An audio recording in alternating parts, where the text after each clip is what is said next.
I'm actually filming this before I'm filming absolutely anything else for this truck. So I'll do like an intro and like an opening for this, and probably the next couple of days or next week after I get it registered. But today I'm actually just working on vacuuming and cleaning out the inside of the Rover. So by now you already know what this is, so I'm not going to go in and talk about that right now. But just know this is taking a few days before I actually do anything else. So today I'm working on cleaning out the interior. So by the time you see this, it's gonna be a lot cleaner, a lot more better, and not as nasty on the inside. But right now it's pretty gross. So I'm gonna give you some shots of how it looks currently. This is how I picked it up on Black Friday, which was 3 days ago. So as you can see, pretty dang dirty. It is pretty gross. I'm gonna pop all that off and actually pull that rubber mat off. But pretty dirty. Smells like somebody used to smoke in this thing, which is not much of a surprise. But it's super dirty. And I'm gonna talk about some of the things that are wrong with it, or a few of the things that definitely need to get addressed. I'm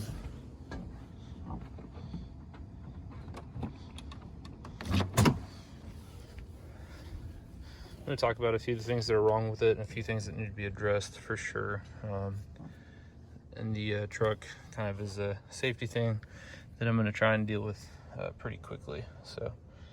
But this is what we're working with. You'll notice there's a bit of rust that we're going to have to deal with. A lot of missing stuff, a lot of dirty, nasty things leaking. Just gross stuff just from sitting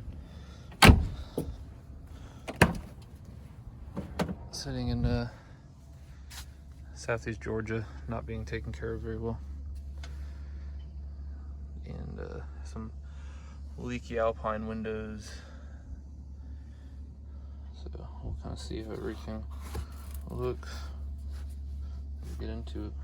So yeah, so this is the cleanup process. You can see it needs to get completely wiped down, cleaned up, but one thing at a time. It's gonna be one heck of a project.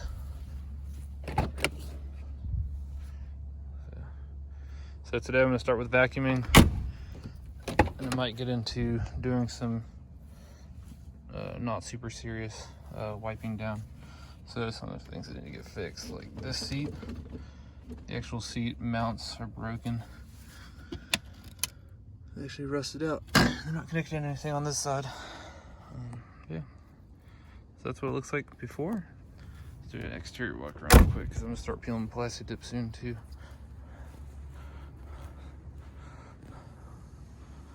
Oops, sorry for the hand in there. So definitely need to get cleaned up under the roof rack. Got a lot of mold and stuff growing up there. All the green is plasti dip. Let's see, the original color is white. All this plasti dip's coming off. Yeah, so let's get started.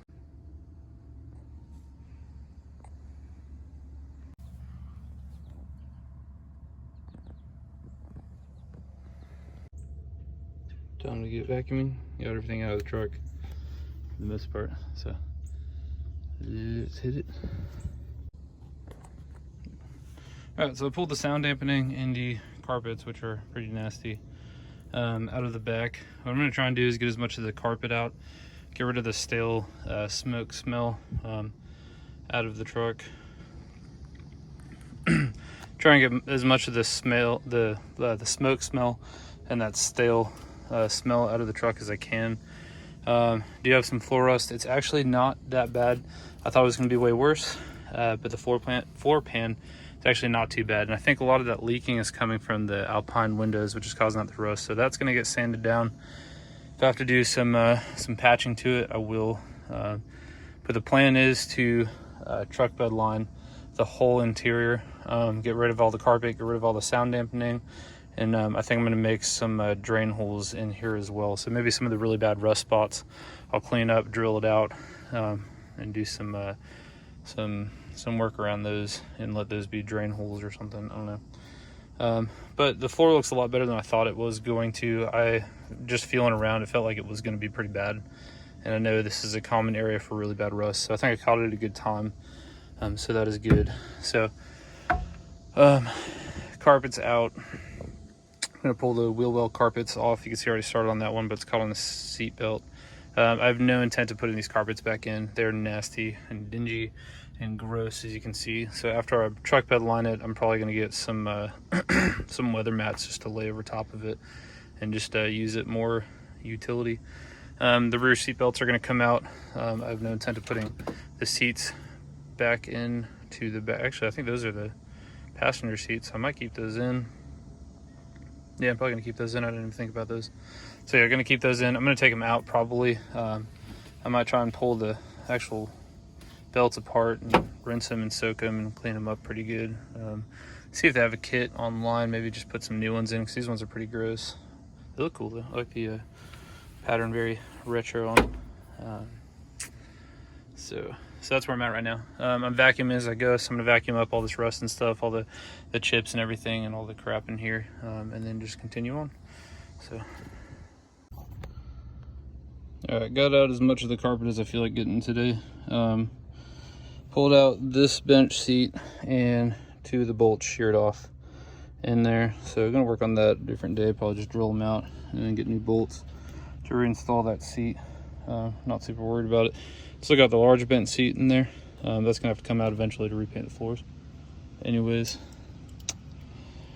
So I have a feeling that those 2 seats pulling the bolts out are gonna definitely shear, so probably gonna get some liquid wrench for those, see if I can ease them out, but I have a feeling those are gonna be pretty rough.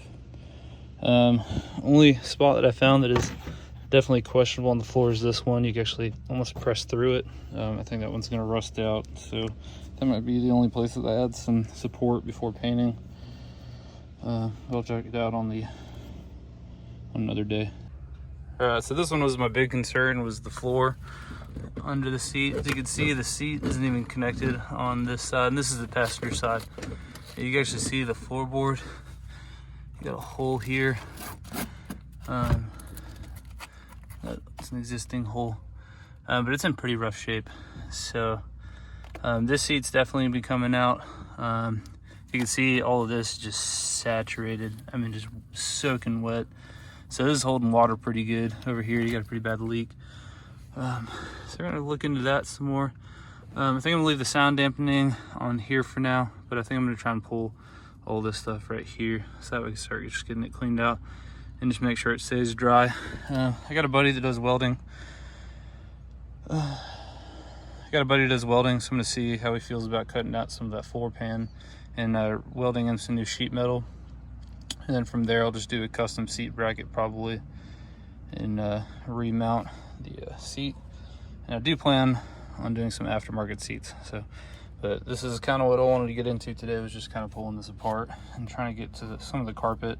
I'm not necessarily worried about the driver's side just yet, but I have a feeling the floorboard over there is going to be probably pretty bad too. But we'll see. This one was the worst of it, but we're just going to pull that out and just toss it, because that's gross. And ain't nobody got time for that. Alright. So, another thing I did today too was I peeled off my first little bit of plastic dip on some of that trim there. So the other side still has it on. I was just peeling off while I was taking the dogs out to the bathroom. So the other one's still on there.